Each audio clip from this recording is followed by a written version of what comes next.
This is WABI-TV, Channel 5, Bangor. From Bangor and every city and town in eastern and central Maine, this is Channel 5 News.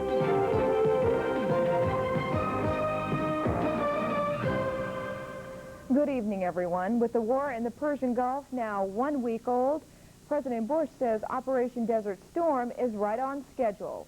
In his first public address since war began, the president praised the Allied effort in the Gulf. He says he's especially proud of all military men and women serving the United States. The brave men and women of Desert Storm return home. They will return to the love and respect of a grateful nation. And with that in mind, I'd like to say to every family of every man or woman serving overseas, we're thinking of you, and you are in our prayers. Bush says Saddam Hussein has sickened the world with his use of Scud missiles, calling them weapons of terror. But Bush says Saddam's time will soon come. Should weep for this tyrant when he is brought to justice. No one anywhere in the world. I watched, along with all of you, that repulsive parade of American airmen on Iraqi television. One more proof of the savagery of Saddam. In closing, Bush repeated his vow that this war will not become another Vietnam. Bush pledges United States troops will not have to fight with what he says, one hand tied behind their backs. The president spoke tonight before the Reserve Officers Association.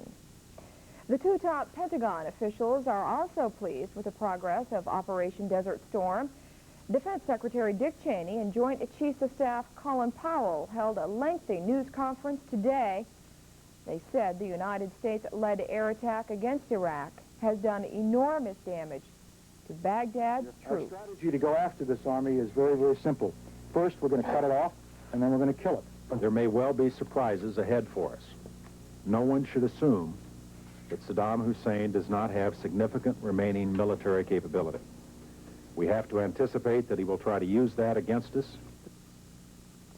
Cheney and Powell report the Allies downed 19 Iraqi interceptor planes, but the two men cautioned Iraq has many more planes left. Just as the two men finished their briefing, air raid sirens sounded at the military base in Tehran military base in Saudi Arabia, signaling incoming Iraqi missiles. Two Patriot anti-missile rockets reportedly foiled the attack. However, one of the Patriots exploded on the ground near the base. Military officials continue to determine the extent of the damage. No casualties are reported. Surveys are showing that the majority of American people support President Bush's decision to go to war with Iraq. Apart from that, majority showed their support for the president on the campus of the University of Maine today. Barbara Barr has that report. USA all the way! USA all the way! USA all the way! It's a sight and sound not often heard on college campuses. Students and war veterans marching side by side, shouting cheers of USA all the way. USA all the way! About 80 people of all ages circled the mall. Waving American flags, they voiced their support of President Bush and the troops in the Gulf. And I'm proud. I'm proud of my boys over there. We have to support our troops. We have to show the people that we care. We have to fight for our flag and for our country. Standing in front of the library, a spot where students once burned flags rather than raised them, they cheered the names of fellow students fighting in Saudi Arabia. Todd Appleby. Derek Binding. It's not often you see this kind of support for the U.S. government on a college campus, especially during a time of war. But the Gulf War has generated a kind of patriotism we haven't seen for a while. Barbara Barr, Channel 5 News, RNL. Lately, talk on the University of Maine campus has been devoted mostly to the war in the Persian Gulf. The administration has come up with several programs to help students air their concerns about the war. Our Dan Elias has that story.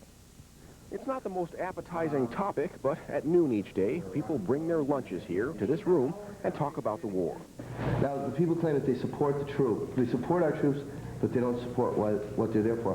What I don't understand is, if you don't support what our troops believe in, then how can you support them? You don't really know what the troops believe in. I mean, some of them might think it's a stupid war, but it's their duty to fight it. I think we've gone really from a feeling of empowerment before the war actually started to a feeling now of helplessness.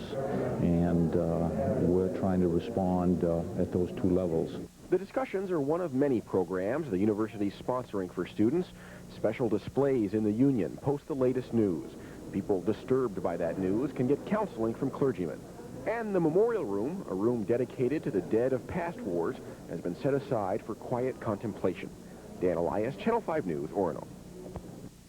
Two men with very different views spoke at the University of Maine tonight. G. Gordon Liddy and Timothy Leary came to talk about the conflict between the power of the state and the need for individual choice in life. But the topic that's been on all our minds quickly took center stage. Our Craig Colson was there. Is operable, but G. Gordon Liddy became famous during the Watergate era. He spent 5 years in prison for refusing to implicate anyone in the Watergate scandal. Leary spent time in jail as well, but for very different reasons. Once the head of Harvard's psychedelic drug project, he was sent to jail for possession of marijuana. Gordon Liddy, supposed to be the conservative here, but he spent more time in prison than I have. That's because he escaped. Talk about the conservative versus the liberal soon changed to a discussion about life and death. Hussein is able to act this way because the so-called industrial, more intelligent countries have armed him to the teeth. So the first thing that the world order would do would make the common sense. It's so common sense. You've got to have disarmament. Occasionally you will find people who don't want to work for something that someone else has. They would rather use their strength, inherent or acquired, to go over and take it from someone else. Now, we have ways of dealing with people like that. We always have. Tonight's debate was a first for the audience, but not for the speakers. Liddy and Leary have been traveling the country together for some time, giving audiences the chance to experience two very different points of view. Craig Colson, Channel 5 News, Orono. Interesting. Coming up, warmer temperatures return in the forecast. Chris will have all the weather next.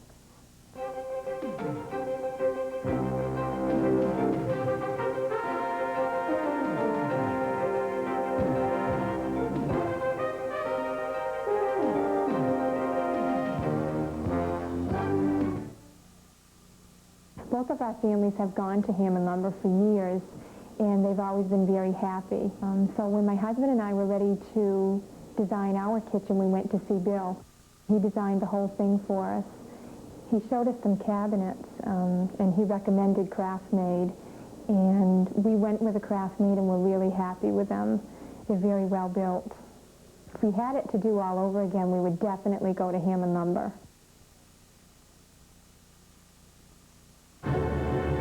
People, the snowy season isn't exactly a winter playground, even though they may do plenty of skating, sledding, and skiing. But the luckiest folks spend their winter months with a legendary Jeep Cherokee.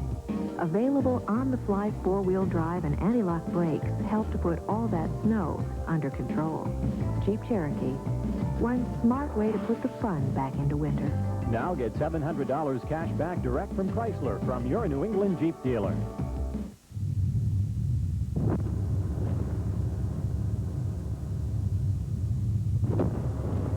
A leading independent consumer publication torture-tested 32 mattresses from major manufacturers and rated them for durability, lasting firmness, and value. This one came out on top. Beauty Rest by Simmons. Save 50% and more on all Simmons Beauty Rest mattresses only at Northern Mattress and Furniture, Fairfield. At G.M. Pollock & Sons Jewelers, when they say thank you, they really say thank you. During their 30-hour cash-only sale, everything in the store is half price. Well, it's supposed to get warmer tonight, but of course that's in relative terms. That's 30s right. or so tomorrow? Well, tomorrow will probably be up in the very low 30s in a few spots. A few spots might crack the old freezing mark. got a little snow out there right now. Yeah. It's snowing lightly in many spots. Let's take a look at our current conditions. We have a temperature of 23 degrees, the old dew point's at 20. Winds are dead calm here at the surface, around Bangor anyways. And the barometer is falling a little under 30 inches. We have light snow falling up across the county, down in the Bangor area, also down in coastal Washington County. Eastport reported a couple of inches this afternoon, and early this evening we've had a good heavy dusting here in Bangor over the past couple of hours. Got a call from Doug Harlow out in Athens. Reported about an inch of new snow in the past hour. He said it's snowing a little harder now. 16 degrees there, 14 degrees up in Greenville, 18 degrees in Holton, 12 up in Limestone this hour, 23 here.